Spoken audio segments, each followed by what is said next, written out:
ത്രിയേക ദൈവതിരുനാമത്തിൻ്റെ മഹത്വം ഉണ്ടാവട്ടെ. കർത്താവിൽ അനുഗ്രഹിക്കപ്പെട്ട സഹോദരങ്ങളെ, വലിയ നോമ്പിലേക്ക് ഇന്ന് നാം പ്രവേശിക്കുന്നു. വലിയ നോമ്പിലെ പ്രവേശന കവാടം ക്ഷമയുടെ ശുശ്രൂഷയാണ്.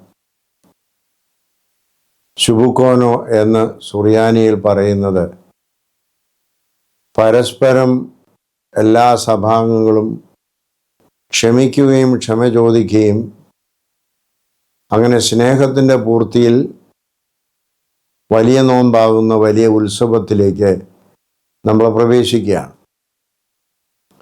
ഈ 50 ദിവസം നീണ്ടു നിൽക്കുന്ന ആ വലിയ ഉത്സവം നമുക്ക് അനുഗ്രഹകരമായി തീരുന്നത് ഈ ശുബുക്കോനോ ശുശ്രൂഷയിൽ നമ്മൾ പങ്കെടുക്കുന്നത് മുഖാന്തരമാണ്.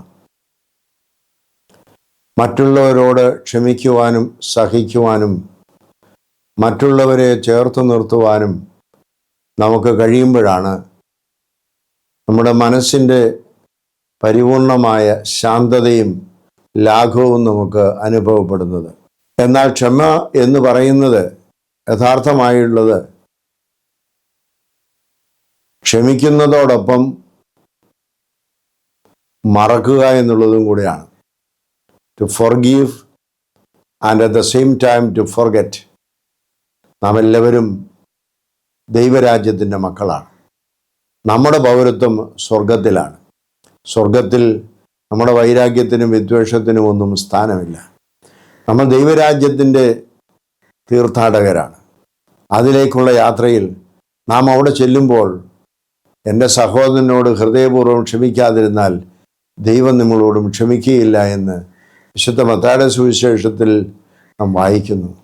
അതുകൊണ്ട് ദൈവരാജ്യത്തിൻ്റെ അടയാളം, ദൈവരാജ്യത്തിലെ സന്തോഷം ക്ഷമയുടെ സ്നേഹത്തിൽ വസിക്കുക എന്നുള്ളതാണ്. അതുകൊണ്ട് ക്ഷമയിലേക്ക് നമ്മൾ പ്രവേശിക്കുമ്പോൾ, ശുബുക്കോനോ ശുശ്രൂഷയിലേക്ക് പ്രവേശിക്കുമ്പോൾ നമുക്കേവർക്കും ഈ ഒരു അടിസ്ഥാന തത്വം നമ്മുടെ ജീവിതത്തിൽ കൊണ്ടുവരുവാൻ ഇടയാവട്ടെ. നമുക്ക് സ്നേഹത്തോടെ എല്ലാ മനുഷ്യരും കുറ്റക്കാരാണെന്നുള്ള ബോധ്യത്തോടെ മറ്റുള്ളവരോട് ക്ഷമിക്കാം. നമ്മുടെ ജീവിതത്തിൻ്റെ നൈമിഷികത ഓർക്കുമ്പോൾ നമുക്ക് മറ്റുള്ളവരോട് ക്ഷമിക്കാം. ദൈവരാജ്യത്തിൻ്റെ മഹത്വത്തിലേക്ക് നമ്മെ മാടി വിളിക്കുന്നത് ക്ഷമയോടുകൂടിയാണ് എന്നുള്ളത് ഓർത്തുകൊണ്ട് അങ്ങനെ ക്ഷമയുടെ ശുശ്രൂഷ നിറപടിയായി നിർവഹിക്കുവാനും ഈ വലിയ നോമ്പിൻ്റെ ഉത്സവത്തിലേക്ക് സന്തോഷപൂർവ്വം പങ്കെടുക്കുവാനും നമുക്ക് പ്രവേശിക്കാം. ദൈവം നമ്മെ വാഴ്ത്തി അനുഗ്രഹിക്കട്ടെ.